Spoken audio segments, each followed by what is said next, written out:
Welcome to Making Video Games with Python Lesson 18. In this video, we're going to introduce a new game, Delta Fighter, which builds off the knowledge that you've gained from Zombie Thanksgiving and Flappy Birds. We will be exploring some new concepts such as working with lists of animation and modular programming. As part of this first video, we're going to set the stage for our level 1 of Delta Fighter, where we're going to be able to control the hero with the arrow keys. So let's get to it. Alright, so first thing I'm going to do is I'm going to increase my volume just a little bit. Hopefully enough that you can hear what's going on while still being able to hear me.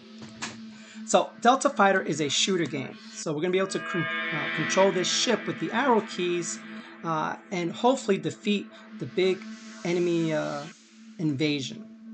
You'll see as part of the start screen, it's a little more involved than what we have for Flappy Birds in that we actually have menus where if we hover over a particular item, it's interacting with us by simply changing color. If we happen to click on one of them, we get a little bit of background information on the game. Again, if you notice, most games have that, where they have a story tab as well as a how to play tab. We're going to go straight to the playing part. So the idea behind this game is that we're going to, as part of level 1, build up our health as well as collect ammo. I don't seem to be doing too good of a job of dodging the asteroids.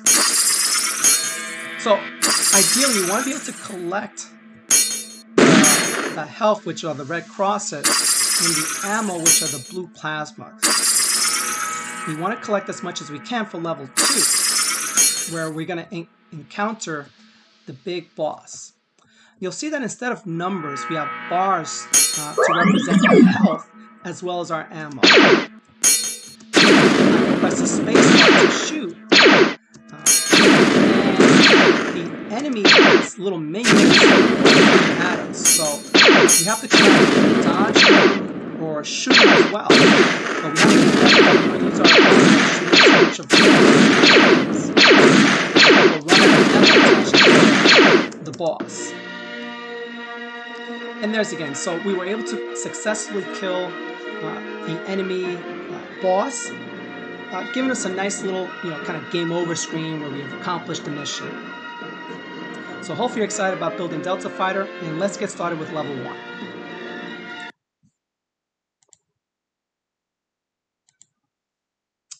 So as I said earlier in the overview, we're going to be building off of some of the knowledge that you've developed in Zombie Thanksgiving as well as Flappy Bird. So we're going to be going through things a little quicker. So we can see here we've imported our game library, we've created a game variable, we've imported an animation, images, and let me just show you that. So as part of this folder, we have a lot of different things for you to play with. The first one we're going to work with is this star field, which is an animation.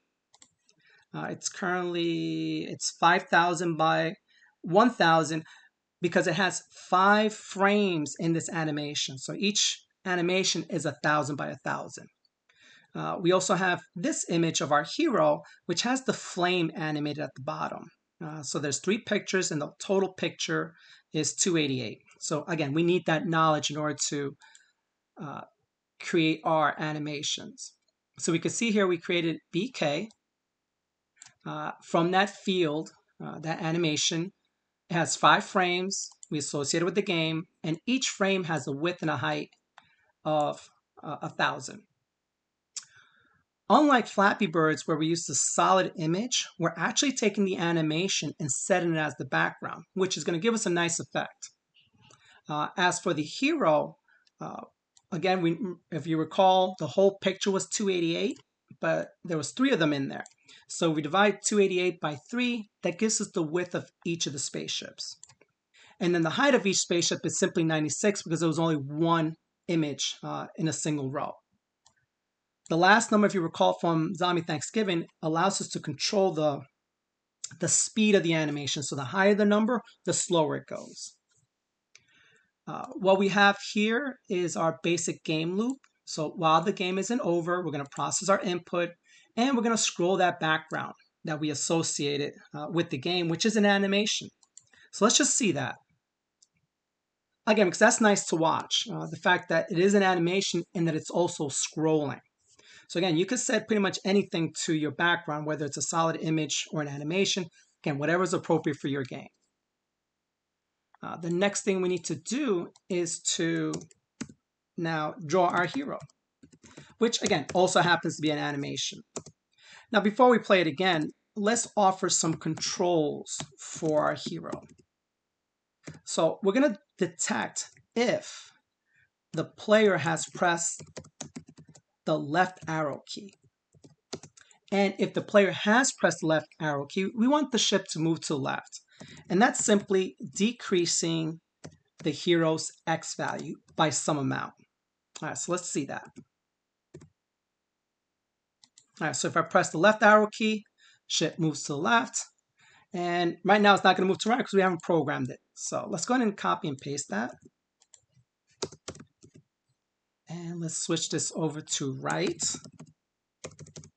And the arrow keys are all capital letters when you do like left, right, up, down. And we'll do plus here. And at this point, I'm actually just going to do the up and down as well.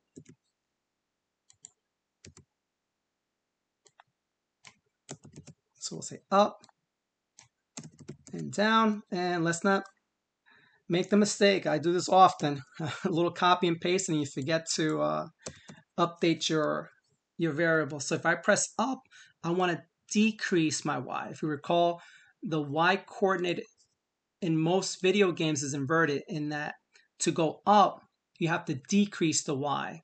Whereas if you go down, you increase the y. Again, if you need a little refresher for that, you go back to Zombie Thanksgiving where we talk a little bit more about the coordinate system. All right, so let's see if this works out for us. Okay, so here's my ship. Let's see if I can kind of move it around. And you can see it. If I press two of the arrow keys, like right now I'm pressing down and right, I'm able to move on a diagonal. So again, this is pretty cool. We got pretty much everything done in a few minutes. I want to introduce another concept to you. As our games get bigger, you're going to want to organize your code a little bit better. And that's part of a concept called modular programming. And all that modular programming means is that you create functions to kind of represent the things that you want to do. So for instance, I want to create a function that simply will update everything about the hero. And what I'm going to do here is I'm going to take all this code right here. I'm simply going to place it in this function. So the purpose of this function would be to draw the hero and kind of handle the controls of the hero. What I can do now is that from my game loop, I can simply call hero.update. Notice that my game loop now becomes a lot more condensed, cleaner, in that I just worry about the game loop updating the hero, and the function hero update actually handles the work. All right, so let's see this. And just observe that nothing's changed. I'm still able to control the ship in the same manner that I was able to do before, but all the code, all the logic being handled for the hero is now inside of a function. Again, that's part of a bigger concept called modular programming. All right, so let's go back to our presentation. Let's review what we've done. All right, so in this video, we introduced a new game called Delta Fighter, which we're going to develop over the next few lessons, a few videos. We were able to review some concepts that we've learned from Zombie Thanksgiving and Flappy Birds, and we were able to scroll an animated background. We adjusted the hero's position using the arrow keys, which allowed us to move the ship left, right, up, down, and on each of those diagonals.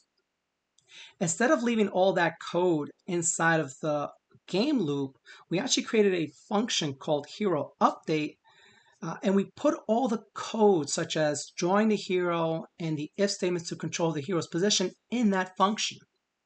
That's part of a bigger concept called modular programming, in that you create functions to handle small tasks, and then simply call those functions when appropriate. So hopefully you're excited about developing Delta Fighter, and enjoy.